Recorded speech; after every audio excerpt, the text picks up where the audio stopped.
Hello there. I'm here with John Estell, the head of Spectral, part of the RIDI group here in the UK. And we're going to be looking at well-being. This is another part of the Responsible Light Manifesto that the RIDI group is proud of. The Spectral range, I think, works very well with the concept of well-being, because we're moving away from general illumination to actually thinking about the way that we as human beings respond within our spaces. How does that relate to the work that you actually do? Well, I think there's two things, there's two aspects to it. The first is that we need to look at the impact of light on humans. That's the first element to it. And then we look at the building that people are in. So subtle change in those two, but nevertheless they need to come together homogeneously. And in order for that to happen, you need to consider quite a few metrics in how the building is going to be used and how people are going to work in that building or operate in that building. Right, okay. The whole well-being issue has gone through quite a few iterations, hasn't it? It sure has. Since we started with the idea of human-centric lighting and what the hell that meant. Well-being is a much broader issue. It's more than just changing the colour temperature with a tunable white fixture. To what extent do you then have to sit down with the designers of the space, even the designers of the working patterns of the space, to ensure that what you're putting forward as the hardware to achieve this actually meets those kind of specifications? Well, the first thing you have to do is set the parameters. You have to, if you like, educate the project team in what light can achieve, how it can achieve, and I think also it's really important that there are metrics, known metrics, and there are unknown metrics, and we need to be very vocal about that and very clear about that. It's interesting you're saying about human-centric lighting. Human-centric lighting became a sort of marketing term for a period, and I think what we've come out the other end of is we've realised that our physiology is affected by light. So we are now saying biological light is kind of, we can get our heads a little bit more around that, because it's about us and as individuals and how light is affected on us. And but before we even start the process of considering a light fitting, we need to start with what is the metric, the known metrics, and how can we apply that to the very best of this building and push the boundaries beyond. That's the start, and then apply an applicable fixture to that. And in Spectral, we have a sort of mantra, if you like, that we start with the light, and then we design a product for that, rather than the other way round. Okay. Oh yes.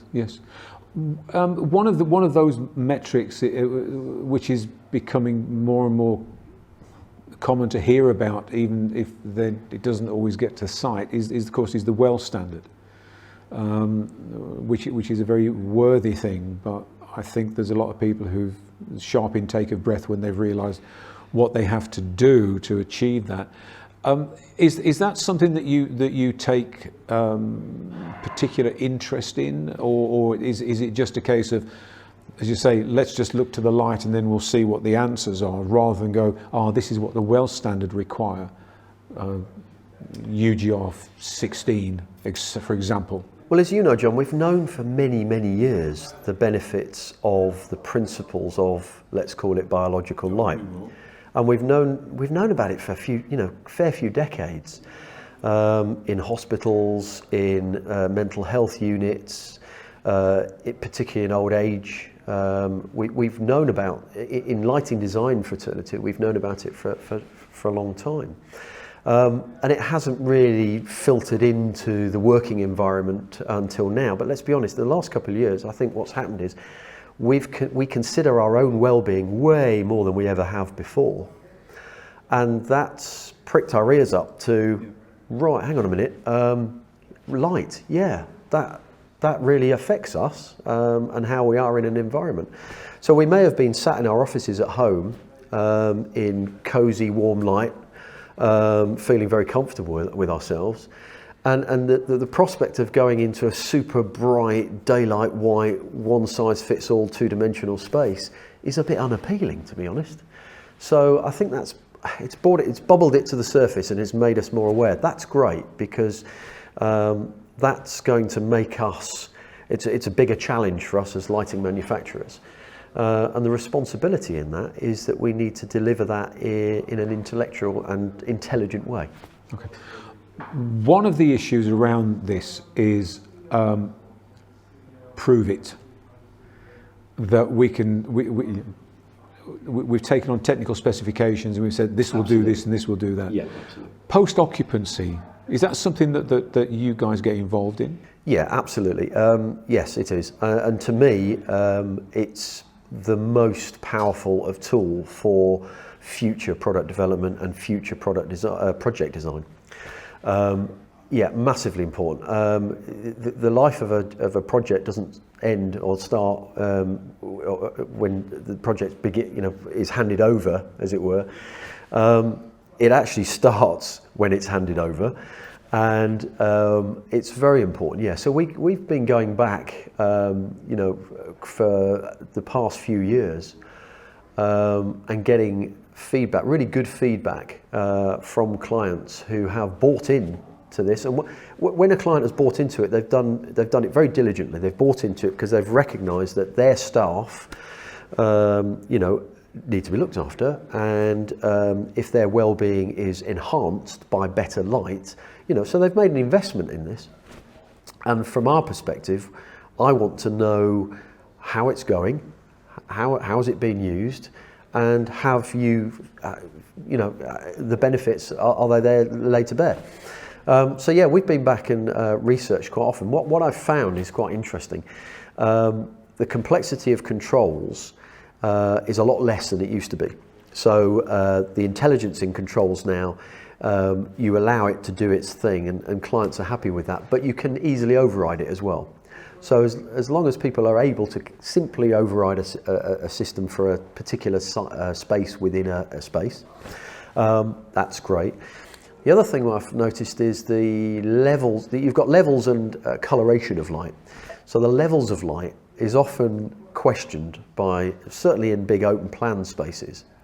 And it's quite interesting. Some people were saying, why is it so bright at particular types of the day?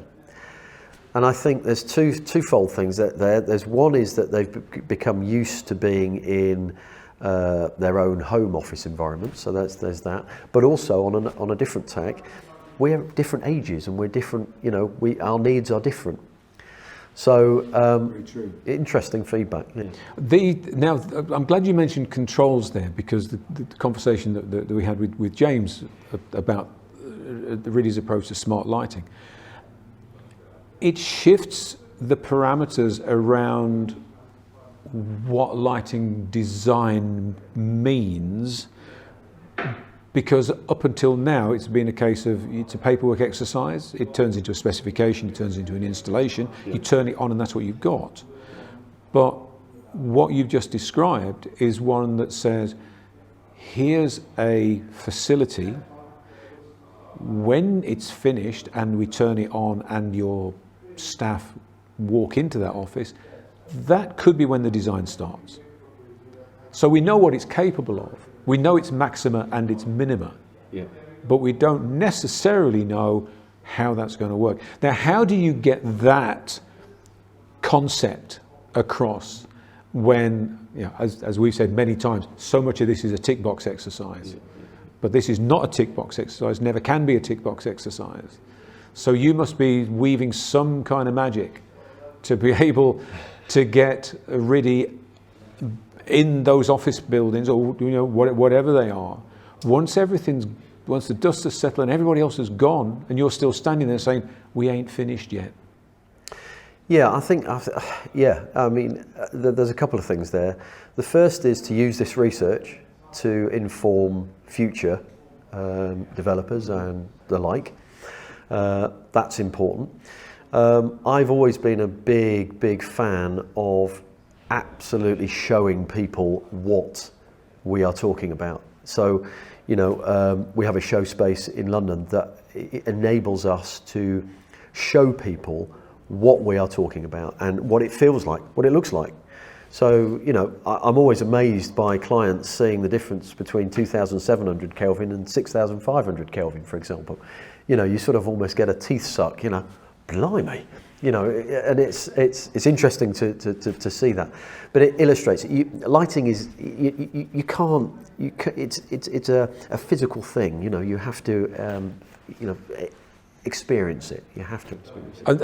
And that's why you've sort of partnered with How in the Old Street showroom to be able to bring people in and say, look at it. Yeah, absolutely. This is what it does. Yeah.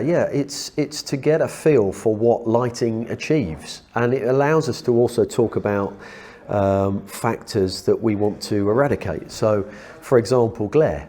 You know, what is glare? What's that? You know, so I'll explain. When you're coming at night the opposite direction and you've got headlights bright headlights from LEDs, you know, and that kind of ear pierce, you know, sort of intensity of glare, we don't want that. We have to eradicate that. The other thing we have to eradicate is flicker. You know, that we shouldn't be living in a world where that even exists. But I'll show, I challenge people to get their mobile phones out and put it on video mode and go around certain installations and see what is flicking away, because that's how you can find it out.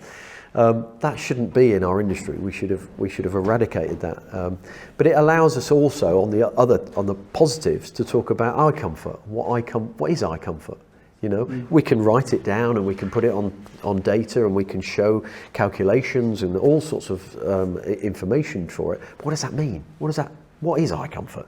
You know, what level? All this sort of scenario. So we can talk about that and see it, and it means that clients can then instinctively go away with a body of knowledge.